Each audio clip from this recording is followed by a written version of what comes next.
बात बहुत पुरानी है पर सच्ची है। ये उस समय की बात है जब गांव में बिजली नहीं होती थी। रोजमर्रा के कामों के लिए लोग आत्मनिर्भर हुआ करते थे। आज की तरह कोई आधुनिक उपकरणों वाले सुविधा थी ही नहीं। घर के अन्य कामों के साथ साथ परिवार के सदस्यों के लिए रोटी और आटे का प्रबंध भी परिवार की महिलाओं की जिम्मेदारी होती थी। इसके लिए महिलाएं सुबह अंधेरे में उठकर चक्की में दिन भर की आवश्यकता के लिए आटा पीस लिया करती थी। आप सब शायद ना जानते हो, आटा पीसने के लिए दो महिलाएं चक्की के दो तरफ आमने सामने बैठा करती थी और आधी आधी दूर तक चक्की चलाकर दूसरे को दे दिया करती थी। दोनों के पैर एक दूसरे की तरफ रहते थे। तो दोस्तों, बात उन्हीं दिनों की है। एक परिवार की दो बहुएं सुबह सुबह उठी और अपने काम में लग गईं। ठंडी के दिन थे, बाहर अभी गहरा अंधेरा था। उन्होंने सोचा क्यों ना पहले गेहूं पीस लिया जाए, जब थोड़ी रोशनी होगी तब घर के बाकी के काम कर लिए जाएंगे। दोनों ने गेहूं पीसने की शुरुआत की। आटा पीसने के साथ साथ बातें किया करती थी। आज भी बातों का जो सिलसिला था वो शुरू हो गया। बड़ी बातें करते रही। थोड़ी देर बाद उसने महसूस किया कि छोटी चुप है। बड़ी बोलती जा रही थी और छोटी चुप। तो उसने सोचा क्या हो गया, उसकी किसी बात का जवाब नहीं दे रही है छोटी। उसने छोटी से पूछा, क्यों, क्या हुआ? ऐसे तो हमेशा जिज्जी जिज्जी करके कान खाती रहती हो, आज बोलती भी नहीं। छोटी ने फिर भी कोई जवाब नहीं दिया। बड़ी ने फिर खुशामद की, किसी बात पर नाराज है क्या? छोटी ने फिर भी कोई जवाब नहीं दिया। बड़ी ने लाख कोशिश की पर छोटी चुप रही।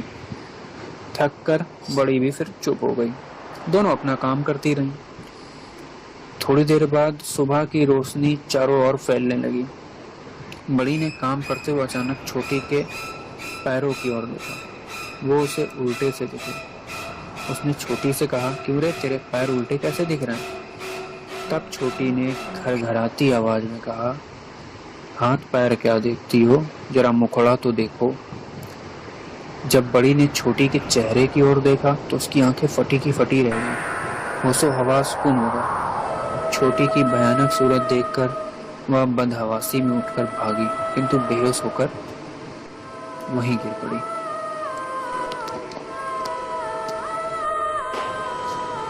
अभी तक आपने सुना कि दो बहुएं सुबह सुबह उठकर चक्की में गेहूं पीस रही थी। थोड़ी रोशनी होने पर बड़ी को महसूस हुआ कि छोटी के हाथ पैर उल्टे दिखाई दे रहे हैं। तब उसने छोटी का चेहरा देखा तो डरकर चीखते हुए भागी और बेहोश होकर गिर पड़ी। अब आ गई। तभी छोटी वहां आई और पूछने लगी, क्या हुआ जिज्जी, किससे बातें कर रही हो? आज तो मुझे उठने में बड़ी देर हो गई। यह कहते हुए वह चक्की के पास आकर बैठी और चक्की चलाने लगी। तभी उसकी नजरें सामने पड़ी। उसकी आंखें फटी की फटी रह गईं। जिज्जी के स्थान पर जो थी उसे पल भर से ज्यादा देखने की ताब न ला सकी। उस एक पल में वह 100 बार मौत का नजारा कर चुकी थी। जो सामने बैठी थी उसके आंखें अपनी जगह पर ना होकर माथे पर थी और एक ही थी। आंख के स्थान पर एक छेद था, नाक के स्थान पर एक छेद था। नाक के नीचे होंठ या थोड़ी के नाम पर कुछ नहीं था। मतलब चेहरे के नाम पर सिर्फ माथे पर एक आंख और नाक की जगह एक गड्ढा था। छोटी की निगाहें उसके हाथों की ओर गईं तो उसने देखा कि हाथों के पंजे पीछे की ओर मुड़े हुए हैं। लग रहा था जैसे किसी ने जबरदस्ती हाथों को पकड़कर पीछे मरोड़ दिया। वैसी ही स्थिति पैरों की भी थी। उसने एक फटी हुई साड़ी और ब्लाउज पहना हुआ था। बाल बिखरे और उलझे हुए थे। ऐसा लग रहा था जैसे किसी ने उसके सर पर टोकरी भर के राख पलट दी हो और उसके सर से होती हुई सारे शरीर पर फैल गई हो। यह सब देखते ही छोटी को बचपन में सुनी हुई सारी कहानियां याद आ गई, जिसमें यह बताया गया था कि डायन के हाथ पैर उल्टे होते हैं। मन में यह ख्याल आते ही उसकी हालत खराब हो गई। छोटी के अंदर हिलने की भी ताकत नहीं बची। ऐसा लगा कि शरीर का सारा खून ही निचोड़ लिया गया। डर के कारण उसकी सांसें रुकने लगी। वह कब संज्ञा शून्य होकर जमीन पर गिर पड़ी पता ही नहीं चला। सुबह होने पर जब घर के सारे सदस्य सोकर उठे तो उन्होंने देखा दोनों बहुएं बेसुध होकर जमीन पर पड़ी हुई हैं। किसी तरह उनको उठाकर बिस्तर में डाला गया। उन्हें होश में लाने का भरसक प्रयास किया गया, किंतु सारे प्रयास विफल रहे। डॉक्टर भी उन्हें होश में लाने में असफल रहे। दोनों होश में आती तो थीं, पर आसपास देखकर चीख कर फिर बेहोश हो जाती थीं। तब किसी ने कहा, यह जरूर प्रेत बाधा है। इसे दूर करने के लिए नदी पार वाले पंडित जी को बुलाया गया। वही एक इंसान है जो इस समस्या से निजात दिला सकते हैं।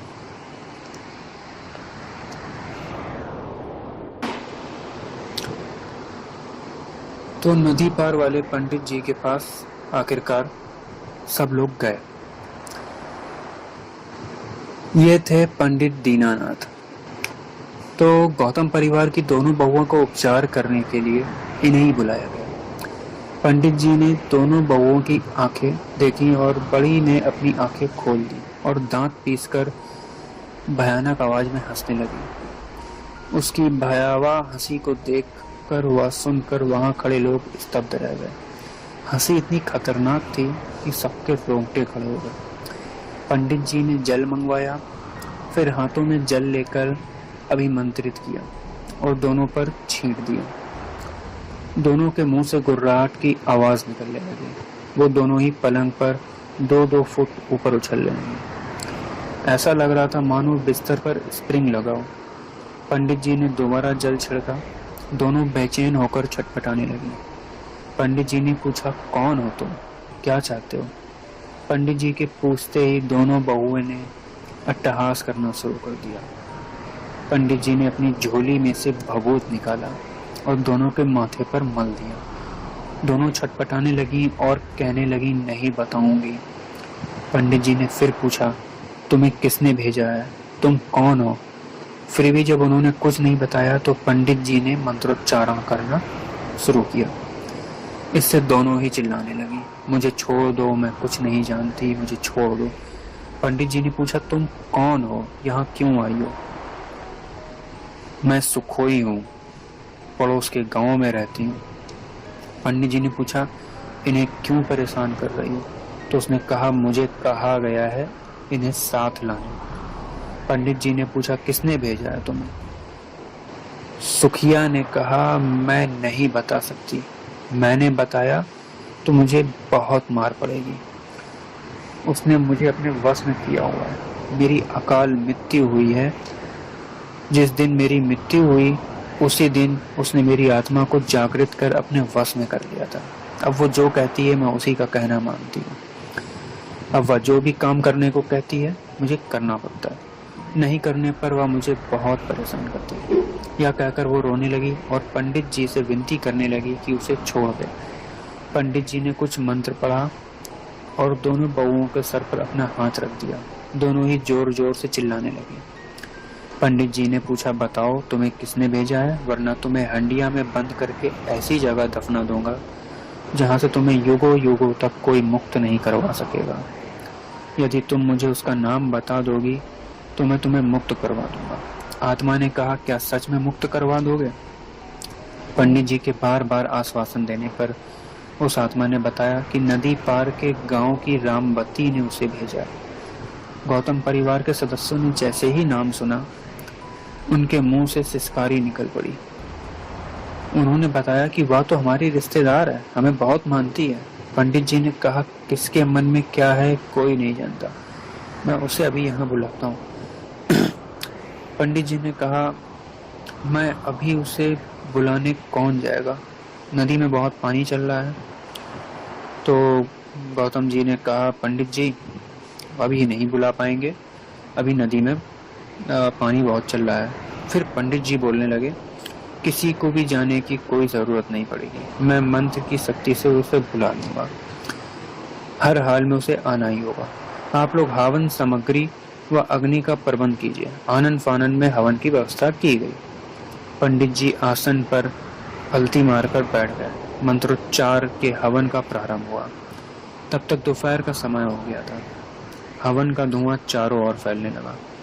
समिधा की सुगंध उठने लगी। अचानक घर का मुख्य द्वार धड़ाम की आवाज के साथ खुला। सभी की नजरें उस ओर उठी। एक अधेड़ उम्र की महिला खड़ी हुई थी। ये शायद वही थी नदी पार वाली जिसने उन 2 आत्माओं को भेजा था। वह सर से लेकर पैर तक भीगी हुई थी।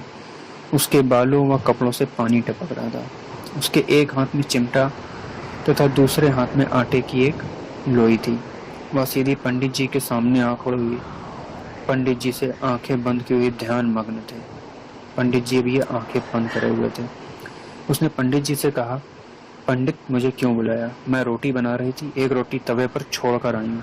जल्दी बताओ क्या काम है, मुझे देर हो रही है। पंडित जी ने आंखें खोली और उस महिला की ओर देखकर पूछा, तुम रामवती हो? कहने लगी, हाँ मैं रामवती हूँ। इन दोनों को तुमने क्यों परेशान कर रखा है? पंडित जी ने पूछा, इन दोनों को तुमने क्यों परेशान कर रखा है? मैंने किसी को परेशान नहीं किया, रामवती ने कहा। पंडित दीननाथ ने कहा, सीधी तरह बता दो, इनसे तुम्हें क्या दुश्मनी है? क्या बिगाड़ा है इन्होंने तुम्हारा, जो इनको इस तरह से परेशान कर रही हो? मैंने क्या किया है? मैंने तो यह भी नहीं मालूम कि ये क्या हुआ। पंडित जी इस तरह के सैकड़ों मामले निपटा चुके थे, इसलिए उन्हें पता था कि ये लोग कैसे कैसे हथकंडे अपनाते हैं। स्वयं को निर्दोष साबित करने के लिए उन्होंने भरसक प्रयास किया कि रामवती सच्चाई बता दे, किंतु वह नहीं मानी। तब पंडित जी ने सुखिया और रामवती को आमने सामने कर दिया। रामवती का सामना जैसे ही सुखिया से हुआ, वह दांत खटखटाते हुए उसकी ओर दौड़ी। पंडित जी ने उसे रास्ते में ही रोक दिया। वह गुस्से से फुफकारती हुई गाली देने लगी, पंडित मैं तुम्हें देख लूंगी, तुमने मुझे सबके सामने लाकर बदनाम किया है, इसका मजा मैं तुम्हें जरूर चखाऊंगी। पंडित जी ने सुखिया की ओर इशारा कर पूछा, इसे क्यों बंधक बना रखा है? मुक्त कर दो इसे, मेरा काम कौन करेगा? फिर रामवती ने कहा। पंडित जी ने कहा, जो काम तुम इससे करवाती हो वो कभी नहीं करवा पाओगी। मैं तुम्हारी ये सारी शक्तियां समाप्त कर दूंगा, इसलिए तुम स्वयं इसे मुक्त कर दो। यदि तुम नहीं करोगी तो मैं कर दूंगा। रामवती ने कहा, ठीक है छोड़ दूंगी, पर मुझे अब जाने दो। नहीं, पहले यह बताओ गौतम परिवार को क्यों परेशान कर रही हो? पंडित जी ने पूछा। इन्होंने मेरा अपमान किया था, रामवती बोली, इसलिए मैं इन सबको सजा देना चाहती हूँ। परिवार का पूरा दायित्व या बहुएं उठाती हैं, इसलिए मैंने इन्हें ही चुना। इनके अस्वस्थ होने पर पूरा परिवार डगमगा जाएगा। धीरे धीरे इनके कमजोर हो जाने पर मैं इनकी जान ले लेती, किसी को कुछ पता ही नहीं चलता। लेकिन बीच में तुम आ गए, तुम्हारे कारण मेरा सारा काम बिगड़ गया, मेरा बदला भी पूरा नहीं हुआ। मैं तुम्हें नहीं छोड़ूंगी, या कहकर रामवती पंडित जी की ओर लपकी। पंडित जी ने उस पर अभिमंत्रित जल छिड़ककर उसे वहीं रोक दिया। वह रोने लगी और छोड़ देने की प्रार्थना करने लगी। पंडित जी ने कहा, पहले इन दोनों को ठीक करो, ये दोनों ठीक हो जाएंगी तो मैं वादा करता हूँ तुम्हें छोड़ दूंगा। पंडित जी ने कहा, ठीक है, अब से तुम अपने काले जादू का प्रयोग नहीं कर पाओगी। इससे पहले रामवती कह चुकी थी कि मैं वादा करती हूँ इनको छोड़ रही हूँ। और अब पंडित जी भी उसके बातों में आ गए और कहने लगे, तुम्हारी सारी शक्तियाँ नष्ट कर रहा हूँ। या कहकर पंडित जी ने उस पर अभिमंत्रित जल छिड़का। जल की छींटें पड़ते ही वह बेहोश होकर गिर पड़ी। पंडित जी ने दोनों बहुओं पर भी जल छिड़का। दोनों ने अपनी आंखें खोल दी। इस तरह ये मायाजाल समाप्त हुआ। सबने पंडित जी की बहुत प्रशंसा की। आज भी वो पंडित जी विद्यमान है। अगर आपके पास भी ऐसे ही कोई कहानियां हैं तो आप मुझे कमेंट बॉक्स में बता सकते हैं, और मेरी ऐसी और कहानियां पढ़ने के लिए मेरा चैनल को सब्सक्राइब कर लें, जिससे आपको कहानियों का अपडेट मिलता रहे। और कमेंट करके ज़रूर बताएं कि आपको कहानी कैसी लगी। मेरे शुभचिंतकों, मेरे पाठकों, मेरे दर्शकों और मेरे सब्सक्राइबर जितने भी हैं, आप सबको बहुत बहुत शुक्रिया कि आप लोगों ने इस कहानी को अंत तक सुना। अब सब्सक्राइब करके मेरा मनोबल और बढ़ाइए ताकि आपको अच्छी से अच्छी कहानी दी जा सके।